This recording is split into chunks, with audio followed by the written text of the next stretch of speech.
Written by Sadaf Modak, Mumbai. Published May 2, 2018. 8 hours 41 minutes and 5 seconds. The Act was introduced in 2012 to address sexual assault against children to ensure that provisions are made specifically to address the needs of child victims. As the Union Cabinet approved an ordinance to allow courts to award death penalty to those convicted of raping children up to 12 years, stakeholders said the focus should have been on strengthening the existing Protection of Children from Sexual Offences (POCSO) Act. The Act was introduced in 2012 to address sexual assault against children to ensure that provisions are made specifically to address the needs of child victims, including introduction of child-friendly courtrooms, changes in the way victims' statements are recorded by the police, courts, as well as rehabilitation of victims. Stakeholders say many of the special provisions formulated for children remain unimplemented, with the Act becoming part of the mainstream criminal justice system.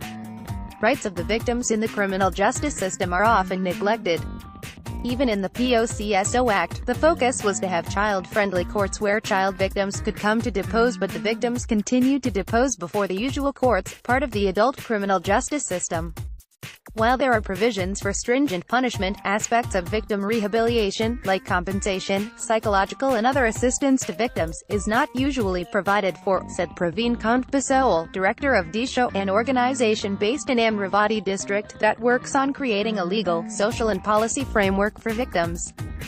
For instance, in the Mumbai City Civil and Sessions Court, to tackle the high percentage of pending cases, many sessions courts have been assigned with cases under the POCSO Act, which do not have a child-friendly environment.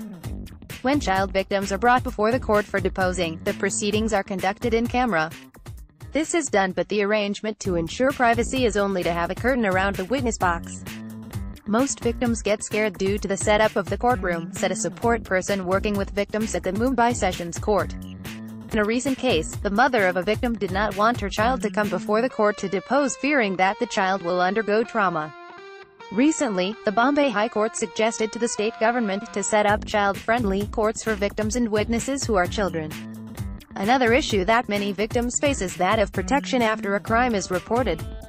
With most of the offenses committed by someone known to the victim, including close family members, stakeholders feel that the current provisions are not enough for witness protection.